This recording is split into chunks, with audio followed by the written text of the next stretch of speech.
시작하십시다. 멸망에 대한 예언 6장부터 10장까지인데 죄악으로 인한 멸망 예언이 6장 자체, 물론 죄로 인해서 멸망하죠. 근데 항상 원인, 근원적인 원인과 과정적인 원인, 1차적인 원인, 원인은 다양합니다. 그게 보통 대부분 이제 원인하면 우리가 그동안 이제 살아온 문화권 자체가 이 유교 문화 속에서 단세포가 발달을 했어요. 부모에게 불효하면 망한다. 이거죠. 쉽게 말하면 부모에게 불효하면 망한다. 불효하는 그 원인에 의해서 멸망이 온다. 이러면 망한다. 이렇게 되면 흥한다. 이게 이제 단세포 구조거든요. 아주 그냥 간단하게. 근데 그게 아니라 우리는 이래서 이렇고 이래서 이렇고 이래서 이렇기 때문에 이것은 이렇다. 이런 사고 훈련이 너무너무 안 돼 있어요. 그래서 이제 죄지면 망한다. 여기도 보면 죄로 인한 멸망하면 죄지면 망한다. 이렇게밖에는 모른다 이 말이죠. 말은 뭐냐면 여기 죄 아니에요? 죄, 심판, 멸망이죠? 그러면 죄, 이것도 결국은 영원한 하나님의 작정에 의해서 모세를 통하여 언약됐고 이들이 이렇게 범죄할 것 다 언약된 거다 이 말이죠. 근원적으로는 멸망이라는 것이 죄 때문에 멸망이 오는 게 아니라 이건 직접적인 원인, 직접 원인이죠. 근원적인 원인은 하나님이 그렇게 다 작정해 놓으셨다. 이게 이제 이런 사고가 발달이 안 된 거예요. 우리 성경신학의 관통이 그런 사고의 변천에서 온 겁니다. 사고의 변천. 그러니까 우리는 이래서 이런데 이것은 이래서 이렇고 이건 이래서 이렇다. 그러므로 이것은 이래서 이렇게 됐다. 이렇게 돼야 머리가 돌아가야 한다 이거죠.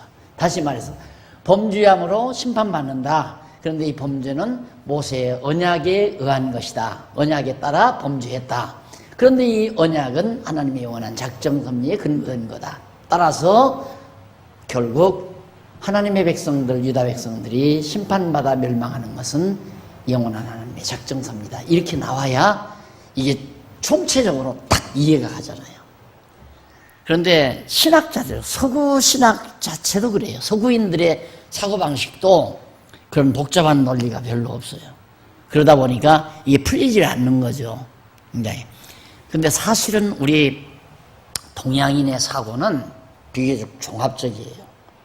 그리고 서구인들의 사고는 분석적이고 이렇게 자꾸 갈라놔요.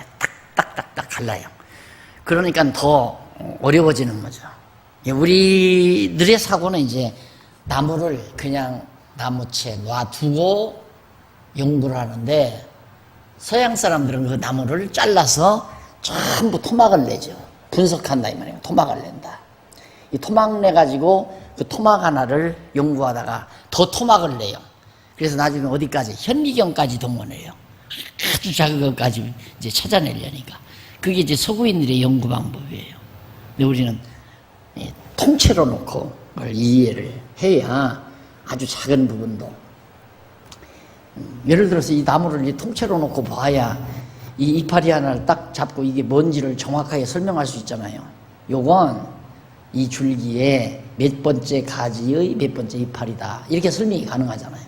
근데 이거 다 잘라놔 버리면 이 이파리가 이건지 다 섞어져 버려가지고 이제 분간 못하는 거죠. 이게 서구 학문이라는 게 전부 그렇게 되어버렸어요. 그래서 우리가 이 종합학문 이걸 하고자 하는 것이 지금 우리 교회가 지향하는 거 아니에요. 이것이 우리 교회 보고예요. 우리 교회가 해야 할 일이 바로 이거고. 그래서 이걸 이쪽으로 오면서부터 바로 좀 실시를 하려고 그랬는데 생전 내가 빚 안 지고 빚을 안 지고 살아본 사람이라 교회가 몇억, 10억 이상 빚지고 나니까 이거 빨리 어떻게 정리를 해야 되겠다 하는 생각만 앞세우다 보니까 그냥 세월이 한 10여 년 그냥 흘러가 버렸어요. 그래서 이제 빚은 빚대로 놔두고 일은 일대로 해야 되겠다. 빚은 빚대로 갚아지지도 못하고 이제 물론 재산은 늘어났지만 이제 그래서 이거 뭐 재산 덩어리만 커지면 뭐예요? 일을 해야죠. 그래서 이제 내년부터는 철저하게 하는데 어쨌든 우리가 학문을 할 때 언제나 여러분들이 아유 뭐 나이 먹었는데 아니에요. 천만의 말씀이에요. 이게 두뇌라고 하는 것은 이렇게 활용하다 보면 자기도 모르게 두뇌가 민첩해져요. 이게 안 쓰니까 굳어져 버리는 것이지 70이나 80이 돼도 뇌를 자꾸 쓰다가 보면 건강해진단 말입니다. 뇌 자체가. 뇌를 쓴다는 건 바로 이런 거죠. 성경을 보다가 죄졌기 때문에 망한다. 박 목사 틀렸네? 박 목사님은 그러는데 죄졌기 때문에 망한다 그런 소리는 틀렸다고 그러던데 내가 틀렸다는 얘기가 아니죠. 그건 1차적인 원인에 불과한 거다. 여기도 보면 죄악으로 인한 멸망, 죄로 인해서 멸망이 온다. 1차적인 원인을 얘기하는 거죠. 그러나 그 이전 여기 또 예언도 있잖아요. 예언. 1차적인 원인은 범죄, 예언, 언약, 작정 이게 다 원인이죠. 하나님께서 작정하신 대로 만사가 이루어지는 거니까 멸망받는 것도 하나님의 작정에 의해서 되죠. 아까도 나왔잖아요. 그러니까 작정은 하나님의 섭리 근원적으로 올라가면 그게 근본 원인이에요. 최종적인 근본 원인. 직접 원인은 바로 그 아주 근접 원인이라고 해요. 가까이 있는 원인이다. 이 범죄함으로 망했다. 멸망의 원인이 뭐냐? 범죄다 하는 건 근접 원인이죠. 1차 원인이고 1차적 원인이고 근접 원인이고 근원적인 원인은 뭐냐? 하나님의 작정이시다. 이렇게. 그래서 언제나 우리들 그 설명은 이 강의를 해도 그래요. 강의를 해도 항상 저는 이걸 이렇게 종합적인 걸 생각하면서 이 부분을 얘기하거든요. 그럼 마음이 이게 깔끔하진 않아요. 생각이. 그러니까 저기까지 얘기를 해야 되는데 그러다 보면 맨날 창세기까지 올라가야 되고 이러니까 이게 답답한 거예요. 저로서는 강의자로서는. 근데 듣는 사람은 예를 들어서 오늘 교회에 누가 왔는데 내가 이스라엘 백성들은 범죄함으로 망했습니다. 이 말만 했다? 그러면 우리가 말하고자 하는 근본 이게 전달이 안 된 거죠. 그게 답답한 거예요. 쉽게 말하면. 그런데 이게 막 한 방에다 놓고 막 30년 한 사람이나 20년 한 사람이나 이 큰 방에다 놓고는 그냥 혼자서 그래도 참 이렇게 지나온 것도 다행이지만 지나오니까 안 되는 거죠. 좀 자라난 사람은 자꾸 잠이 오고 왜? 한 얘기 또 하고 한 얘기 또 하는 것 같으니까 처음 온 사람은 좀 어렵고 어디에 맞춰서 어떻게 강의를 해야 될지 모르는 거란 얘기죠. 여러분하고 지금 성도대학 지금 5학기째 하니까 이런 얘기도 가능하잖아요. 이런 얘기들이 다 이렇게 할 수 있는 환경이 됐다는 것도 참 다행스럽고 또 그런 분들을 만났다는 것도 저로서도 참 행복이고요. 맞아요. 예수할 멸망에 관한 예언과 악에 대한 권고와 증언 내용이 나오고요. 넘어가서 9절로 15절 6장 34페이지입니다. 남은 자를 구원하라며 멸망한다고 하신 언약을 남은 자를 구원하라며 하나님께서 남기셔야 반드시 아주 멸하지 않는다. 그걸 대전제입니다. 아주 멸하지 않는다. 아주 멸하지 않는 이유는 하나님이 아주 멸하지 않는다. 다시 말해 회복할 것을 언약하셨기 때문에 회복하려면 남겨놔야 회복하지. 예를 들어서 이 나무도 막 완전히 다 뽑아가지고 전부 다 잘라서 다 불태워버리면 회복이 안 되죠. 그러나 막 다 잘라도 가지 한쪽을 남긴다거나 뿌리를 남긴다거나 남겨놓으면 다시 살아나잖아요. 그래서 하나님이 당신이 회복한다고 언약하셨기 때문에 언약을 이루기 위해서 남겨놓는 거고 그렇게 하실 것을 하나님이 다 작정해 놓으셨기 때문에 그렇게 되는 것이다. 그러니까 하나님의 언약을 이루시려고 한다는 언약하셨기 때문에 회복한다는 것도 사실은 근원적인 원인은 아니죠. 언약보다도 더 앞서는 것이 하나님의 작정이니까 모든 일의 원인은 하나님의 작정에 달려있어요. 작정에. 예를 들면 장안중앙교회가 여기 서 있는 이유가 뭐냐, 원인이 뭐냐, 하나님이 작정에 맞기 때문에 이게 이제 근원적인 얘기가 되는 거죠. 그러나 여기 왜 이렇게 서 있게 됐느냐, 하고 근접 원인을 따지자면 땅이 여기밖에 없었기 때문에 여기다 땅을 사서 여기다 땅을 진 거다. 이건 이제 근접 원인에 불과한 거죠. 대치동에는 땅이 없어가지고 할 수 없이 여기다 땅을 샀다. 그래서 장안중앙교회를 여기다 지었다. 그런데 근접 원인에 불과하고 아주 근원적인 원인은 하나님이 그렇게 여기에 하나님의 교회를 짓도록 하나님이 작정해 놓으셨기 때문에 여기다 진 거다. 이렇게 돼야지 근원적인 설명이 되는 거죠. 자, 한번 여러분들이 이제 그렇게 생각이 정돈이 돼가지고 앞으로 세상을 산다. 그럼 예를 들어서 아파트 추첨을 하려고 했는데 아파트 추첨이 안 됐다. 그러면 밤잠 안 자고 막 그냥 괴로워하고 그러고 꼭 이번엔 꼭 떼야 되는데 꼭 떼야 이런 생각도 가질 필요가 없는 거죠. 꼭이라는 게 없는 거예요. 하나님의 뜻이 어떤지를 모르잖아요. 우리는 무조건 자기가 생각한 대로 되면 좋은 줄 알지만 아니라니까 그게. 살아보면 알아요. 또 배워보면 알고 하나님 말씀 성경을 배워보면 안 되는 것도 잘 되는 거고 되는 것도 안 될 수도 있는 잘못될 수도 있는 거고 모르는 거예요. 그러니까 그냥 하나님 의지하고 사는 거라니까요. 네. 그렇기 때문에 내 욕심대로 안 됐다고 해서 잠 못 자고 괴로워하고 막 고통스러워. 그건 바보가 하는 짓이죠. 그래서 그 예를 내가 항상 요셉 같은 경우를 들기도 하고 다윗을 들기도 하지만 요셉이 만약에 형들이 안 팔아먹었으면 어떻게 애굽의 총리가 돼요. 팔릴 때는 내가 이래서는 안 되는데 나 아빠 집으로 갈게 아버지한테 갈래 하고 발버둥 치고 안 가고 막 울고 불고 오다가는 잘못하면 또 형들한테 몸에 맞을지도 모르고 그냥 팔려가잖아요. 정말 잘못되는 거죠. 순간으로 보아서는 그게 잘 돼가는 거란 얘기입니다.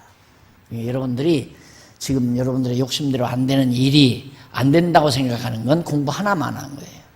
성도대학 다니나 마나 시간 투자 경력 투자하면서 공부 지금 5학기째 했는데 하면 뭐예요? 아무 필요 없는 거죠. 누군가나 여러분들이 가서 목사 될래요? 목회할래요? 네? 진짜 공부한 보람은 이제 거기에 사는 거예요. 어떤 일이 와도 끄떡도 안 합니다.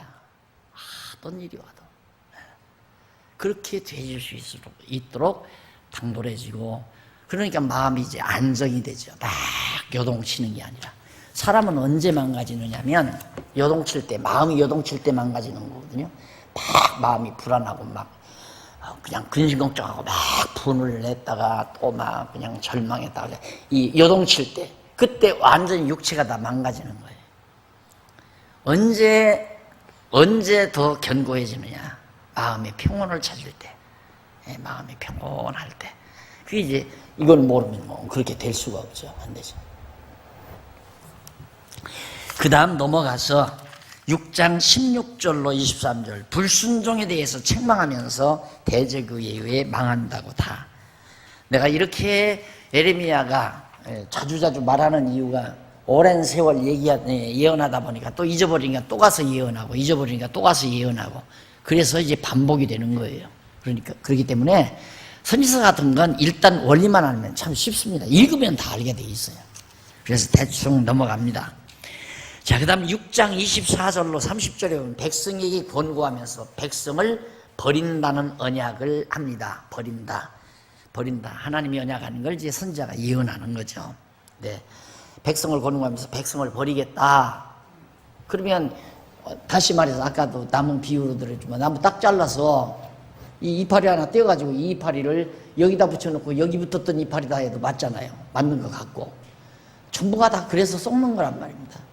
그러니까 여기도 지금 하나님께서 버리신다 했으니까 봐라 택한 백성도 하나님이 버린다고 그러지 않았느냐. 그 부분만 놓고 그러면 여러분들이 성도대학 축도록 한 4, 5년 동안 공부하고 나서 단단히 마음을 정하고 있는데 어떤 분이 막 대단히 뭐 학자라는 분이 떡 나타나더니만 당신 어디서 성경 봐서 그 어디가 이래 성경 봐 버렸잖아.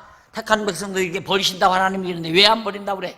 그러면 정말 택한 백성도 이렇게 하나님이 버리시네 이래 놓으면 이제 흔들리는 거예요. 이제 그래서 파편식 공부는 아무런 의미가 없는 거다. 아무런 의미가. 분문을 잡고 늘어지는 것은 바보들이 하는 짓이에요. 학문을 하면 총체적으로 해야 되고 부분 학문은 안 된다니까. 부분적인 학문은 바보를 만드는 거예요. 그래서 학문이란 진리 추구가 학문이니까 진리는 총체 속에서 나오는 것이지 부분에서 나오는 게 아니다 하는 걸 언제나 명심을 하셔야 됩니다. 버리는 것도 과정에서 이렇게 버리는 거. 이게 이제 질병, 예를 들어 환란이 줬다. 이거 버린 거 같잖아요. 그래서 시편 우리가 공부할 때 배웠지만 어찌하여 나를 버리시나이까. 예수님도 그랬죠. 구약의 성도들도 버리셨을 때의 간구시, 이렇게 이제 시편에 그런 게 나오죠. 이게 아주 버린 게 아니거든요. 하나님이 버리신 것과 같이 느끼셨을 때. 그러니까 예수님이 십자가에 못 박도록 내버려둔 건 하나님이 버린 거 아니야. 버리지 않았어요. 버렸지만 3일 만에 다시 살려내잖아요. 그게 아주 버린 게 아니죠. 그러니까 절대 택한 백성은 아주 버리는 법이 없다. 가산이 다 망했다. 부도가 나서 그냥 가대가 다 망해버렸다. 아주 버린 거 아니에요. 아주 하나님이 절대 버리지 않아요. 살려내요. 반드시 어떤 경우에라도. 그렇게 해서 일으켜 놓으시고 세워놓으시고 그리고 하나님 사랑 깨닫게 하고. 그 다음 이제 7장 넘어가면 외식으로 인한 멸망, 외식. 전에 계실 것을 예언하면서 외식적인 행위에 대해서 책망합니다. 마음이 굉장히 중요한 거죠. 외식이란 뭐냐면 마음 따로 행동 따로가 외식이에요. 마음 따로 행동 따로. 그건 완전히 인간 앞에는 사기극이죠. 마음에 없는 행동은 사기극이에요. 마음 따로 행동 따로. 근데 하나님 앞에 저는 마음은 없는데 그냥 몸만 왔다 갔다 하고 형식에 그냥 빠져버리고 이런 것들은 완전히 외식이죠. 위선, 외식. 가장 악랄한 것이 위선입니다. 위선과 외식. 왜? 사람들이 너무너무 잘 속아는 거가 버리기 때문에. 그 사람 마음은 알 수가 없잖아요. 마음을 알아야 하는데. 그래서 사람이 이 마음을 서로 드러내준다는 것은 참 상대에 대한 굉장한 배려입니다. 내 중심을 드러내준다는 것은. 사람이 귀신이 아니니 난 사람이 상대의 마음을 모르니까 오해를 많이 하거든요. 이 오해라고 하는 것은 모르는 데서 와지는 거니까. 그래서 정말 마음을 솔직히 이렇게 드러내준다는 것은 상대에 대한 엄청난 배려죠. 굉장한 배려고. 그 배려가 있을 때 상대로 하여금 오해가 없고 오해 없는 상태에서 아름다움이 지속되는 거고. 근데 그게 드러내지지 아니하면 언제나 사람이란 항상 모르니까 답답하잖아요. 안 드러내주면 죽어도 모르죠. 마음 안 드러내주는데 누가 어떻게 알겠어요? 천하없는 귀신이면 또 모르죠. 귀신 같으면 그냥 귀신같이 한다고 그러잖아요. 그래서 여러 가지예요. 여러 가지. 행동을 또 안 하는 것도 문제예요. 마음을 드러내지 않는 것도 문제지만 행동을 안 하는 것도. 행동 안 하면 또 모르잖아요. 행동을 안 하면. 그러니까 내가 목표를 바로 지금 그런 방향으로 하잖아요. 마음 없는 거 하지 말아라. 연보도 마음 없으면 하지 말라. 왜? 내가 쏘으니까 저 사람 정말 진리를 위해서 같이 사는 사람이로구나. 내가 그렇게 착각을 하면 오해하잖아요. 그랬다가 좀이라도 그분이 이제 본색이 드러나 버리면 마음에 없는 거 공연이 체면 때문에 했구나. 그러면 나는 이제 쏘갔구나 이런 생각 드는 거고. 세상 몇백 년 산다고 그렇게 쏘으며 남 기만하고 그러고 살 필요가 있습니까? 사람이 제일 편안한 게 진심으로 사는 것처럼 편안한 게 없거든요. 마음과 행동을 같이 하며 사는 것처럼 편안한 게 없어요. 그런데 그 교회 생활을 그런 식으로 하게 되면 장로님들도 속고 성도들도 속고 목사도 속고 또 목사도 자꾸 위선이나 떨면 다 성도들 속이는 거죠. 그러니까 진심을 모으자 이 말이에요. 크고 작은 일이 중요한 게 아닙니다. 정말 마음을 같이 하고 뜻을 같이 해서 한다는 그 진심이 모이는 것이 아름다운 거지. 그래서 내가 자꾸만 마음 없는 일 하지 말아라. 마음도 없는데 공연히 남들 하니까 와서 교회 봉사한다고 빗자루 들고 돌아다니면서 또 내가 이렇게 다들 하는데 내가 안 하면 나만 또 대들 거 아닌가. 그게 무슨 필요가 있느냐 이 말이에요. 그게 이 진심으로 교회 아끼는 마음으로 교회를 사랑하고 진리를 사랑하는 마음, 그 중심이 바르게 행동으로.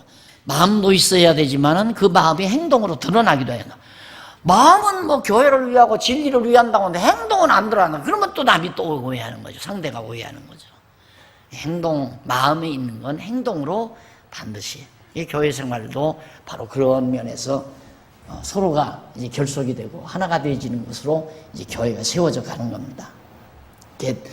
완전히 이 마음에 없는 의식이라고 하는 건, 위선이라고 하는 건 사기극이에요. 철저한 사기극. 자, 그 다음 넘어가서 7장 12절로 22절. 죄악으로 인해서 실로처럼 예루살렘을 멸할 것을 반드시 실로가 멸하듯이 예루살렘도 멸망당한다. 열조의 순종을 회고하며 백성이 불순종할 것을 예언하죠. 자, 앞으로 너희들 불순종한다. 너희 조상들은 순종했다. 아브라함이 얼마나 순종했느냐. 뭐 그러면 야곱이 얼마나 순종하고 이 순종함으로 열조들은 다 그렇게 순종을 했는데 너희들은 불순종한다. 이제 그러면서 불순종함으로 멸망한다. 1차적인 거죠. 항상 불순종함으로 멸망한다. 그러니까 우리는 내가 예를 들어서 순종함이 없다. 내가 지금 곁길로 간다. 그랬을 때 아니 내가 이 곁길로 가면 망하는데 이렇게 생각하지 말고 하나님이 나로 하여금 곁길로 가도록 정해놓으셨구나. 이 생각을 해야 돼요. 그게 얼마나 더 엄청난 일입니까? 근데 내가 이거 불순종하면 망하는데 예를 들어 그렇게 생각하면 자기가 순종해서 흥하는 줄 안다 이거예요. 그것도. 그러니까 내가 예를 들어서 좀 하나님을 등한히 하고 세속적인 대로 내가 마음이 돌아간다. 겁이 나는 거죠. 하나님 왜 나를 이렇게 하시나. 이렇게 생각을 해야 정상적인 생각. 하나님이 나를 왜 이렇게 세상적으로 내 마음을 돌려놓으실까. 이걸 생각할 줄 알면 굉장히 지혜로운 자죠. 지혜로운 자. 그런데 그것조차도 생각할 수도 없으면 정말 미련한 자고 아이고 내가 이러면 안 되는데 이건 조금 덜 미련하기는 덜 미련하지만 지혜롭지는 못한 거예요. 지혜로운 사람은 하나님이 나로 하여금 왜 내 마음을 이렇게 해 가실까. 좀 내 마음 진리를 위해서 살게 하고 진리를 사랑하고 주를 위해서 살 수 있도록 내 마음을 좀 붙들어 주시지 왜 나로 하여금 그러지 않는 그런 마음이 안 생겨나도록 하실까. 내가 놀라 깬 거이 그거 아니에요. 쉽게 말하면 이제 나이도 이렇게 되고 그러니까 아이고 좀 편안하게 좀 마무리 조용하게 그렇게 보내고 싶다 하는 생각. 그게 이제 빗나가는 거죠. 자꾸만 우리 놀라 깨는 거고 하나님이 그렇게 마음 주니까 할 수 없는 거죠. 그냥 놔뒀으면 그냥 일반 다른 목회자들처럼 은퇴하고 얼마나 좋아요. 은퇴하고 가고 싶은 데 여행 가서 그냥 경치 좋고 공기 좋은 데 가서 보름이고 한 20일이고 아니면 한 달이고 머물렀다가 오고 돌아오고 또 가고 싶은 데 가고 부담감 없이. 하나님이 붙잡아야 돼요. 하나님이 마음을. 그러니까 내가 하나님을 등한히 할 때 하나님이 왜를 나 이렇게 해주시나 왜 나를 이렇게 놔두시나 하고 생각한다면 훨씬 지혜로운 사람이죠. 굉장히 지혜로운 사람이죠. 그 다음 이제 8장입니다. 거짓으로 인한 멸망, 위선, 외식, 거짓 이거 다 같은 얘기입니다. 거짓. 속과 겉이 다른 게 거짓이죠. 마음에 없는 일 하는 것도 거짓된 행위고 거짓. 유다 지도자들 뼈의 순환과 지도자들 뼈의 순환과 남은 백성의 절망을 예언하는 내용이 8장 1절 3절 거기도 나오고 4절로 12절에도 백성을 책망하며 거짓 지도자들이 멸망할 것을 예언하는 이 거짓말은 물론 성도들도 백성들도 거짓말 하겠지만 이 지도자의 거짓말 이게 참 제일 쉬운 겁니다. 거짓말 하기가 제일 하기가 쉽단 말이 아니라 할 가능성이 많다 이 말입니다. 지도자가 거짓말을 할 가능성이. 그걸 거짓말을 안 하려면 욕심이 없어야 돼요. 욕심이 없어야, 어떤 자기 계획도 없어야 돼요. 자기 어떤 계획. 이게 되는 일을 하려고 해야지, 안 되는 일을 되게 하려면 이제 거짓을 해야 돼요. 거짓말을 해야 돼요. 자연스럽죠. 명목이 되잖아요. 이걸 하려니까 이럴 수밖에 없다. 그런데 빠져든다 이 말입니다. 그래서 내가 항상 목회는 일이 목적이 아니다.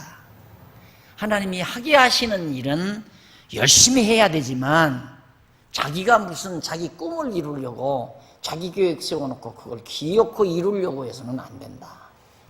하나님이 되게 하시는 일만 열심히 해라. 그게 표준이죠.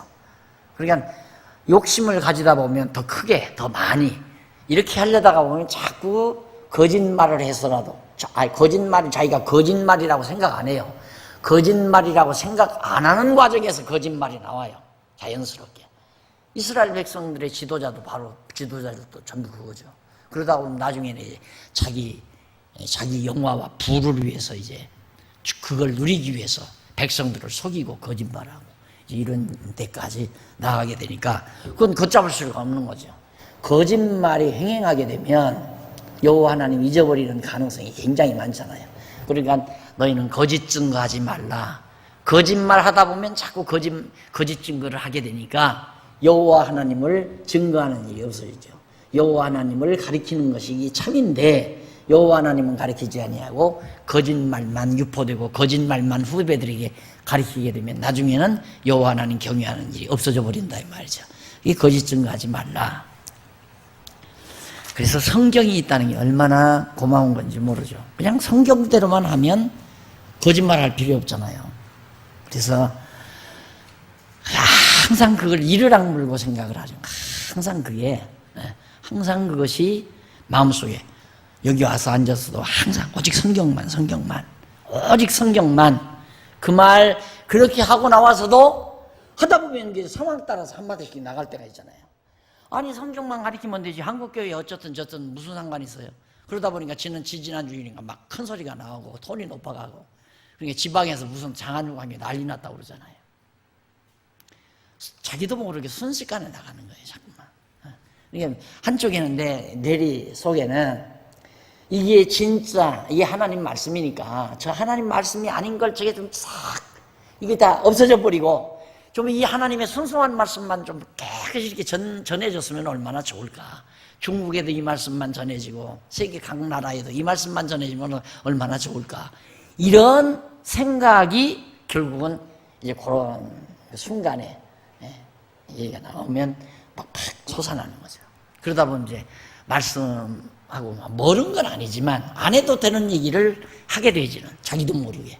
그래서 이 지도자들이 항상 일을 악물지 않으면 안 돼요. 자기를 막 자꾸 못 박아야 돼요. 그것이 제가 가끔은 여러분들이 혹시 듣기에 거부가는 말이 나오는 부분이 바로 아무도 안 하면 나 혼자 합니다. 이 말도 그런 이유 중에 돈 한 푼 안 줘도 나는 합니다. 이 말도 나 억어하기 위해서, 나를 자꾸 못 받기 위해서 하는 얘기예요. 나도 인간이니까 때로 가다가 보면 돈 많이 주면 좋고 돈 적게 주면 나쁘고 이러니까 싫어하니까 그런 내가 없어지기 위해서는 자꾸 공개적으로 많은 여러분 앞에 증인 앞에서 내가 나를 못 박는 거예요. 돈 한 푼도 안 줘도 난 합니다. 그리고 여러분 아무도 안 해도 나 혼자라도 합니다. 여러분 듣기는 좀 거북하죠. 지난번에 누가 와서 그래. 목사님 그런 얘기를 모릅니까? 돈 한 푼도 안 줘도 한다고 그런 얘기를. 또 한 푼도 안 준다는 말 그런 사람은 없잖아요. 그래. 속 모르면 말하지 마. 나는 내 중심이 있어. 돈 많이 달라고 억지로 부리는 것도 아니고 왜? 하다 보면 돈 때문에 하는 경우가 있단 말입니다. 돈 때문에 할 수 있는 굉장히 유혹을 받을 수가 있죠. 그게 후배들이 다 걸려드는 데가 그런 데가 아니에요. 그런 부분이 다 걸려든단 말입니다. 그래서 진짜 지도자가 지도자 자리를 지켜나간다는 건 진짜로 정말 하나님의 말씀에 사로잡히기 전에는 자기도 모르게 빠져든다니까요. 백성을 책망하며 거짓 지도자들 하는 내용이 나오고 8장 13절로 22절 대적의 침입을 예언하면서 처참한 절망적 상황을 탄식하는 내용입니다. 대적들이 이제 곧 밀려온다. 이제 바벨론이 밀려오는 거죠. 그 처참한 상황 에레미야는 다 보고 있잖아요. 탄식하는 겁니다.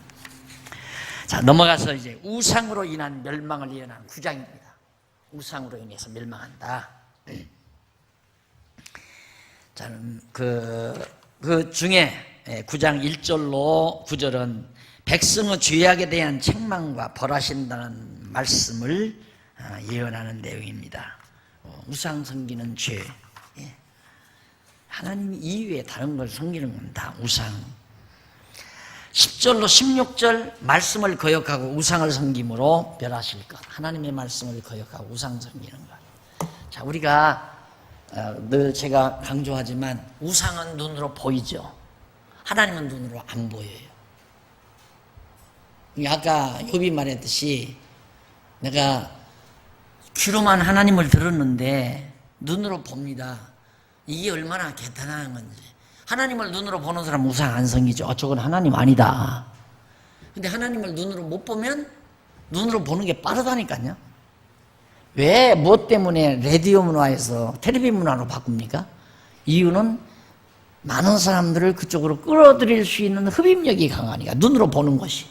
귀로 듣고 눈으로 본다는 게 굉장히 흡입력이 강하잖아요. 그래서 이 텔레비 문화가 만연되면서 바로 이 사람들의 생각이 확 달라져 버려졌잖아요. 그렇듯이 신앙도 마찬가지입니다. 우상은 눈으로 보여요. 만들어 놓으니까. 모든 게 다 눈으로, 권력도 보이고 세상에 화려한 영화도 보이고 부귀도 보이고 다 눈으로 보여요. 보이는데 하나님은 눈으로 안 보이는 거예요. 그러니까 하나님이 잊어버리고 눈으로 보는 대로 빨려 들어가죠, 사람이. 그래서 우상 섬길 가능성이 굉장히 많다. 이게 옛날 사람들이 여자들을 자꾸 그 울타리 밖으로 안 내보내는 이유가 보면 자꾸 이제 흩어지니까 여자들의 마음이 흩어져 버리니까. 그러니까 이제 이란 중동 같은 데도 여자들을 전부 막 내올 씹어놓고 일국만 남겨놓고 다 덮어놨잖아요. 그 문화를 그들은 이어가려고 그러는 거거든요. 그러듯이 보면 이제 자꾸만 마음이 산란해지고 이것저것 유혹당하니까. 이 여자들은 그냥 백화점 돌아다니다가 별로 마음 없이 들어갔다가 그냥 한 보따리 싸가지고 나오는 경우가 많잖아요. 보다가 보면 살마음이 생기고 유혹당하고. 그래서 이제 사가지고 막 가방 들고 나와서 또 하게 되고. 안 보면 아무런 상관이 없는데 보면요. 그러듯이 우리 일반 생활도 천지의 눈으로 보는 게 가득한데 하필이면 어떻게 보이지 아니한 하나님을 섬기라고 그러는가. 그러니까 말씀을, 성경을 공부해서 하나님이 눈으로 보이기까지 되지 아니하면 신앙 지키기가 그렇게 쉬운 게 아니에요. 그래서 이제 그 대처 방법으로 이제 무슨 기적이 나타나고 체험하게 만들잖아요. 몸에 와서 어떤 체험을 하게. 그리고 그런 체험하게 하다 보니까 신앙이 이제 빗나가는 거죠. 자꾸 체험을 강조하다 보니까. 그래서 방언한다, 환상을 본다, 음성이 들려온다, 이런 쪽으로 이제 신앙을 끌고 가는 것이 오순절 신앙이기 때문에. 그래서 그게 불길같이 일어나는 거예요. 한 번 경험하니까 자기가 체험하고 나면 그걸 못 지우는 거예요. 큰 병 들은 거죠. 그러니까 그렇게 되면 이제 끌려가서 계속해서 쏘가넘어가는 거예요. 계속. 매료당하고 쏘가넘어가고. 그래서 이거 성경을 배워서 자기 스스로 진리를 통하여 하나님 살아계심을 확실히 믿고 하나님이 눈으로 보이는 정도로 말씀으로 자기가 무장되지 아니하면 우상 섬기는 방향으로 나갈 수밖에 없는 거죠. 그래서 말씀을 거역하고 우상을 섬김으로 멸한다. 17절로 22절 백성에게 호곡하라며 통곡하라 이 말이에요. 크게 울어라. 멸망할 것에 대해서 예언하는 내용. 넘어가서 23절로 26절 9장 자랑할 것을 명하시며 모두 벌하신다는 것. 자랑할 것을 명하시면서 모두 멸한다고 예언합니다. 자, 뭘 자랑하라고 그러는가? 23절, 24절 보세요. 23절, 24절 보면 본문 여호와께서 이같이 말씀하시되 지혜로운 자는 그 지혜를 자랑치 말라. 용사는 그 용맹을 자랑치 말라. 부자는 그 부함을 자랑치 말라. 자랑하는 자는 이것으로 자랑할지니 곧 명철하여 나를 아는 것, 여호와를 아는 것과 나 여호와는 인애와 공평과 정직을 땅에서 행하는 자인 줄 깨닫는 것, 그걸 자랑하라 이거죠.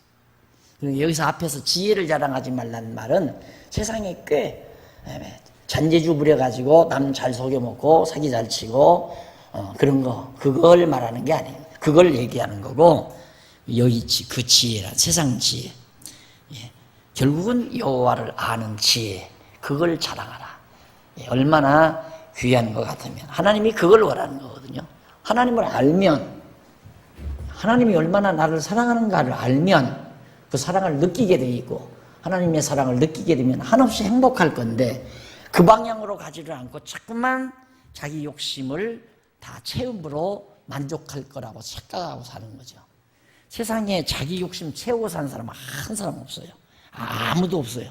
또 채울 수가 없어요, 인간 욕심이란. 그런데 안 되는 건데 계속해서 인간은 자기 욕심을 채워서 만족하려고 그래요. 아마 세상이 만약에 욕심을 채워서 만족할 것 같으면 이 세상 욕심이 없어져 버릴 거예요. 근데 욕심이 채워지질 않아요, 절대로. 그 다음 5번 10장입니다. 멸망에 대해서 예언하라며 간구합니다. 멸망에 대해서 예언해라. 여전히 열방의 우상을 두려워 말라고 권고하면서 여호와를 찬양하는 내용이에요. 1절로 10절. 열방의 우상을 두려워. 우상을 섬기다 보니까 이제 우상이 무서운 거예요. 근데 한번 우상에 빠지게 되면요, 우상 앞에 꼼짝 못 합니다. 그러니까 일단 그 우상 섬기는 사람들 보면 일단 거기 가면 뭐 자연스럽게 막 엎드려지잖아요. 한번. 그리고 거기에 조금이라도 잘못하게 되면 큰 벌 받을까 봐서 결국은 이제 섬기게 되고, 그런 인간의 심리가 그대로 기독교 안으로 옮겨오는 거예요. 기독교 안으로. 그래서 이제 신전을 이렇게 이걸 신전으로 만들어 놓고 이걸 더 호화롭고 웅장하게 그렇게 만들어 놓으면 결국엔 종교심을 충족시킬 수 있습니다. 그러니까 불교가, 불교는 기독교처럼 막 발악을 안 해도, 기독교는 얼마나 발악할 정도로 전도 온다고 난리를 쳐요. 불교는 그거 없잖아요. 없고 그냥 막 황금색 칠해서 막 번쩍번쩍 의리의리하고 막 문 앞에 들어갈 때 막 이만큼 눈알 튀어나오는 거 막 몽둥이 들고 막 이러고 서 있고, 그런 거 몇 개 만들어 놓고는 잘 돼요. 그 다음 돈 들어갈 것도 없잖아요. 경비 들어갈 것도 없어요. 와서 오면 한 푼씩 다 넣고 가니까 그 사람들이 회계 감사를 합니까? 재직회를 합니까? 뭐 걷어들이면 다 자기들 건데. 왜 그러는가? 그 인간의 얄팍한 종교심을 그걸로 충족시키는 거예요. 이 기독교도 그런 방향으로 나가는 거예요. 그게 이제 극치가 바로 로만 캐토릭이 그렇게 이제 성당 웅장하게 지어놓고, 그렇게 되다 보니까 이제 개신교도 다시 그런 식으로, 그래서 뭐 돈 걷어가지고 어떻게든지 예배당을 웅장하고 화려하게 지어놓고 그 안에서 이제 막 여기는 좀 의리의리하게 해놓고는 막 하나님이 계신 장로니 해가지고 그렇게 두려움 주고, 그게 우상 숭배들이에요. 전부 우상 심리. 예,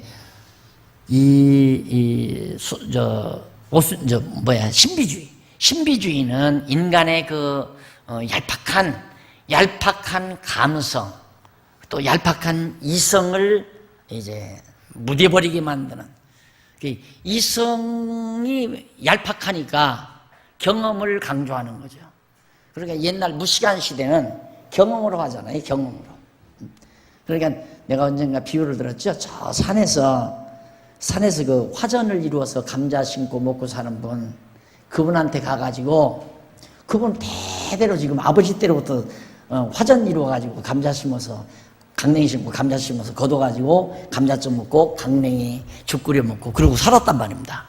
그런데 넥타이 맨 사람이 또 가가지고, 아저씨 이거 그러지 말고요, 여기다 약초를 재배를 하세요. 산삼을 재배를 한번 삼을 재배를 해보십시오. 그러면 소득이 몇십 배가 났습니다. 끄떡도 안 합니다. 무슨 소리냐 이거야. 근데 인삼재배는 난 모르겠다. 내가 안 해봤으니까 모르겠다 이거예요. 나는 강냉이 심고 감자 심는 게 최고다. 죽어도 안 굽힙니다. 그러니까 이 한번 기독교 부흥회 참석해서 체험한 사람들, 이 사람들이 골동품이라니까. 그래서 되는 거예요. 자기 몸에만 확 끊어서 체험하니까 하나님 계시구나 이거예요. 그러니까 하나님 이름만 대고 하나면 하는 거예요. 그렇지, 그 하나님. 내 몸에 막 불덩어리를 확 꺼냈던 그 하나님이 하라니까 해야 되구나. 단순하죠. 그래서 그렇게 막 무리를 이끌어갈 수 있는 거예요. 얼마나 미련한 겁니까? 얼마나 미련한. 그래서 인간은 무지하면 경험을 앞세우고, 이성이 발달하게 되면 지금 현재 기독교는 안 돼요. 그러니까 기독교가 소위 기독교라는 이름이죠. 수수한 기독교가 아니라 이런 게 되려면 아예 그쪽으로 나가야 돼요. 내가 기도하면 병 낫는다고도 하고 막 비지땀을 흘리면서 그렇게 하다 보면 막 몸에 진동이 오든 탁 떨린단 말입니다. 생각해 보십시오. 딱 붙들고 환자 붙들고 막 탁 떨면서 막 땀 흘리면서 기도해 보십시오. 금방 낫는 거지. 그런 방법으로 사람들을 유도해서 나는 하나님과 굉장히 가까운 신권을 지니고 있다. 그 영권이죠. 그런 식으로 해서 성도들을 모으지 않는 한 수천 명, 수만 명 그렇게 모이기는 힘듭니다. 목사의 권위가 얼마나 높으냐에 따라서 교인들의 수와 정비례해요. 그 목사가 얼마나 소위 말해서 카리스마가 강하냐, 그거에 비해서 성도의 숫자와 비례한단 말입니다. 근데 나처럼 그냥 강단에 쓸 때나 넥타이 메고 이러고 있다가 벗어붙이고 작업복 입고 가서 풀도 뽑고 땅도 파고 이런 놈의 목사를 누가 그렇게 신으로 알고 그렇게 섬길 사람이 누가 있겠습니까? 그게 안 되는 거죠. 그런다고 내가 또 신도 아닌데 신도를 할 수 없잖아요. 이게 이제 안타까움이에요. 이게 이제 바르게 전달된다는 게 쉽지 않죠. 성경을 다 알게끔 알려줘야 되고, 성경 가르쳐도 사람들이 그냥 내가 엊그저께도 그런 얘기 했지만 우리 교회 함정이 그 부분이에요. 좋다. 참우리 장학교회는 좋다. 목사도 좋고, 목사가 왜 좋은가? 권위 안 부리니까 좋은 거죠. 친구 같고, 이웃집 아저씨 같고. 그렇잖아요. 돈 내라고 자꾸 강조 안 하고, 공간 안 치고, 협박 안 하고. 좋잖아요. 거기야. 그때 좋다 하고. 다들 남들이, 내가 그러는 게 아니라 성도들이 그러더라고요. 우리 교회가 지금 그 차원입니다. 맞습니다. 잘 보셨습니다. 이게 거기를 넘어서서 뭔가 성경을 정확하게 깨닫고, 이걸 우리만 알면 되겠는가. 어제도 외국에서 전화 한 통이 왔는데, 목사님 아프면 안 됩니다. 목사님 절망하지 말고 열심히 해주십시오. 막 펄펄펄펄 타요, 전화가. 그런데 어떻게 내 곁에 있는 양반들은 그렇게 하나도 안 닦아. 목사님은 어떻게 그렇게 깨달으셨습니까? 볼 때마다, 공부할 때마다 막 자기도 막 이거 전하려고 막 만나는 사람마다 전하고 그런다는 거예요. 근데 우리는 좋다. 집 걱정할 것도 없고, 이만하면 우리 쓸만도 하고, 이거 지어놓고 이제는 딱 이제 침체의 기회야. 좋다. 빚이 한번 좀 세월 가다 보면 갚아지겠지. 이런 점. 빚 갚는 게 문제가 아니잖아요. 우리가 무엇 때문에 이걸 지었는데. 그래서 어쨌든 우리가 이 고비를 넘어서야 되는데, 하나님을 눈으로 보는 경지까지. 이놈의 우상, 참 힘든 거죠. 보이는 것과 보이지 않는 것의 차이점. 이것 때문에 이제 아까 체험주의가 앞서게 된다. 교회사에서도 그거 다 나타나요. 결국 경험을 앞세우는. 학문도 그렇다고 그랬잖아요. 경험론, 그 다음 이성론, 경험론, 관념론. 학문 방법이 두 개, 양파로 딱 나뉘어집니다. 경험론과 관념론. 그래서 결국은 이제 관념론이 져버렸어요. 그래서 이 두뇌는 빼버리고 경험론으로 가서 과학이라는 거. 과학은 실증이거든요. 실제로 증명해내는 거란 말입니다. 눈으로 보고 이렇게 실험을 통해서 이렇게 하니까 되는구나. 그래서 이제 과학적으로 이제 나간 것이 오늘. 극단적으로. 그래서 사람들의 머리가 필요 없다는 거예요. 이제는 머리 쓸 필요가 없다. 그래서 기술 일변도의 사회로. 그래서 대학에서 이제 사고하는 과목들이 없어져 버리고, 철학 과목도 없어져 버리고, 기술 과목으로, 과학적인 기술 과목으로 그렇게 발달해서 돈 벌어서 우리 하고 싶은 거 하고 살면 행복하다. 이제 그거죠, 간단하게 이론이면. 근데 안 행복하거든요. 돈 벌어서 하고 싶은 거 해도 안 행복하단 말입니다. 우리는 이게 만족해야 사는 거예요. 인간은 이것이 만족해야 궁극적으로 행복한 거죠. 실제로 지금 이것도 그거네요. 우리가 하나님을 깨닫고 그 사랑을 느끼는 건 이성이 그걸 해줘야 한다 이 말입니다. 깨닫게 하는 건 이성이 하는 거예요.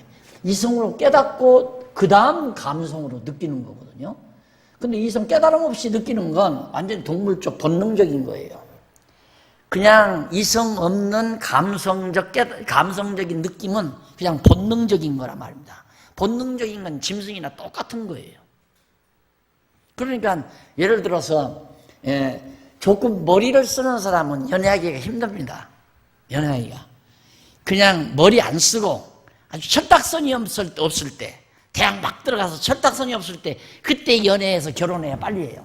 이것이 이제 공부하고 인생을 알고 조금 머리 쓰기 시작하면 쉽게 안 돼요. 사람이 쉽게 사귀어지질 않는다 이 말입니다. 전혀 다르죠. 왜? 느끼는 것이 깨달음으로부터 출발이 돼야 되니까 믿고 하는 것이 같아야 되고, 그래서 가치관이 같아야 되고, 그래서 정이 가고 관심이 가고, 그래서 감정이 솟아나는 거고, 이게 이제 인간이 할 수 있는 일이죠. 자, 10장 1절로 10절 열방 우상을 두려워 말라. 아무것도 아니다. 창조주임을 11절로 18절 창조주임을 증명하면서 백성을 깨닫게 하실 것을. 하나님은 창조주다. 우상과는 비교가 안 된다. 우상과 아무것도 아니다. 나무고 돌에 불과한 것이다. 하나님은 천지만물을 창조하신 분이니까 그걸 하나님이 깨닫게 하시겠다. 그 다음 19절로 25절 10장 탄식하며 멸망을 예언하고 아주 멸하지 않기를 간구하는 내용이 거기 나옵니다. 하나님이요. 여기도 그러지. 아주 멸하지 말아주십시오. 간구가 그냥 마구잡이로 하는 게 아니잖아요. 하나님이 언약이 있잖아요. 아주 멸하지 않는다. 그냥 아주 멸하지 않는다고 언약하셨으니까 하나님 언약대로 아주 멸하지 마십시오. 어차피 하나님이 작정한 일대로 이제 망하는 거니까 예루살렘도 망하고 유다 백성이 이제 다 잡혀가고 죽고 다 망하게 돼 있는 거니까 그건 어쩔 수 없는 거죠. 하나님 정하신 대로. 그런데 하나님 다 아주 멸하지 않는다고 하셨으니 아주 멸하지 말아 주십시오. 그 말 안 해도 하나님이 아주 멸하지 않아요. 그 말을 기도하지 말란 말이 아니라 하나님이 언약하셨기 때문에 그렇게 기도할 마음이 생긴다 하는 말을 하기 위해서 하는 얘기입니다. 자, 이렇게 해서 10장까지의 내용을 우리가 살펴봤습니다. 그 다음 넘어가서 87페이지에 보면 재앙과 멸망에 대한 예언이 나옵니다. 재앙과 멸망에 대한 예언이 나오는데 그 예언 중에 재앙에 대한 예언이 11절로 14절이죠. 이게 이제 아까 나왔잖아요. 재앙. 하나님께서 멸망하실 때부터 저 밖에서부터 내 주체로부터 저 멀리서부터 차근차근 쪼여오는 거죠. 이렇게 내게로. 그래서 우선 자연재해가 제일 먼저 와지는 재해입니다. 하나님이 경고장이죠. 경고장, 자연재해가. 흉년이 온다거나 유행병이 돈다거나 이런 것들이 이제 하나님의 경고장으로, 또 지진이, 큰 지진이 일어난다거나, 전쟁 같은 건 정말 큰 아픔입니다. 이 전쟁 같은 거. 그래서 하나님께서 한국교회 참 많이 사랑하셨어요. 많이. 이게 정말 그러는 통에 한 그래도 60년 가까이 정전, 휴전, 6.25 동란 휴전하고 지금 50년이 넘게 전쟁 없이 이렇게 살아오게 된 거, 이게 다 하나님께서 한국교회를 그래도 보호하시기 위한 하나님의 섭리였죠. 언약대로 재앙을 예언하는 내용이 11장입니다. 언약대로. 하나님이 언약하신 대로 재앙을 내린다는 걸 예언을 해요. 그래서 언제나 예언은 언약에 기초한다. 항상 잊지 마십시오. 예언은 언약에 기초한다. 1절로 5절 백성에게 고한 언약을 명하신 시기와 그 내용을 증명합니다. 하나님께서 백성들에게 언제 재앙을 주시는가, 그리고 어떤 재앙이 내리는가에 대한 것들을 증언을 해요. 그렇게 앞에서 한 걸 증언하는 내용. 그 다음 넘어가서 6절로 8절 언약의 말씀을 이루시려고 선포케 하신 말씀을 증언하는 거. 언약의 말씀을 이루시려고 선포했다. 예언하다. 선포하다. 예언하다. 선포. 이 언약을 선포하는 것이 예언이에요. 언약, 하나님이 이렇게 하신다고 했으니까 이렇게 한다라고 선포하는 것이 예언이죠. 그래서 선포한다, 예언한다. 같은 개념입니다. 예. 문제는 거기 정확하게 나와요. 언약의 말씀을 이루시려고. 언약의 말씀을 이루시려고. 그러니까 재앙을 왜 내리는가? 궁극적으로는 하나님의 작정을 이루시려고. 중간 과정에서는 언약을 이루시려고.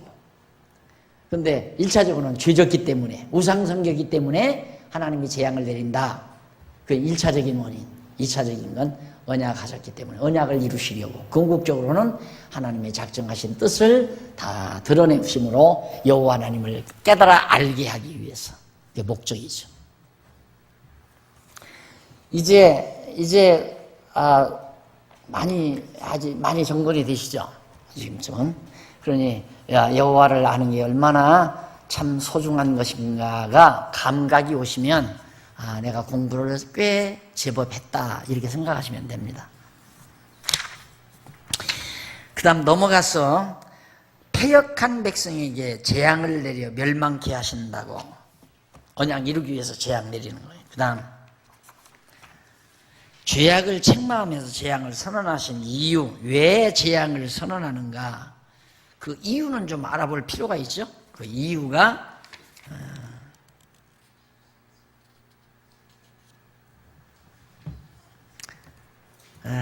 끝부분에 나오죠. 선언하신 이유에 대해서 16절 한번 보십시다. 나 여호와가 그 이름을 일컬어 좋은 행실 맺는 아름다운 푸른 감람나무라 하였었으나 큰 소동 중에 그 위에 불을 피웠고 그 가지는 꺾였도다. 바알에게 분향함으로 나의 노를 격동한 이스라엘 집과 유다 집과 악을 인하여 그를 심은 만군의 여호와가 내가 그에게 재앙을 선언하였느니라. 바알에게 분향했기 때문에. 그 다음 18절로 23절 음해를 꾀하는 아나도린에게 재앙이 내린다고 예언하고요. 넘어가서 12장 5401페이지 12장 동그라미 안에 2번 산업에 내릴 재앙을 예언합니다. 산업 포도원이나 그 다음 목장이나 농사하는 일들 그런 산업에 하나님께서 재앙을 내리겠다. 이게 이제 조용. 그 다음에 이제 전쟁이 오는 거죠. 재앙이 오고 한재가 오고 여러 가지 유행병이 돌고 그리고 이제 전쟁이 오는 거 아주 심각한 이제 재앙으로 그렇게 발돋움하게 됩니다. 다음 시간 여기 12장부터 그렇게 하도록 하고 오늘 강의 여기서 마무리합니다. 기도하십시다.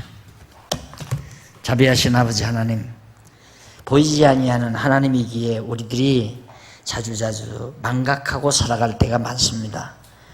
우리를 지혜롭게 하소서. 보이는 것보다 보이지 아니하는 것을 더 소중히 여길 줄 알게 하시고 보이는 것에 마음 두기보다는 보이지 않는 것에 우리의 마음이 집중되도록 우리의 생각과 마음을 주관해 주시옵소서. 이제 저희들 하나님의 말씀 배웠사오니 항상 마음속 깊이 간직되고 내 삶에 힘이 되도록 역사하시옵시기를 비오며 예수님 이름으로 기도드립니다. 아멘.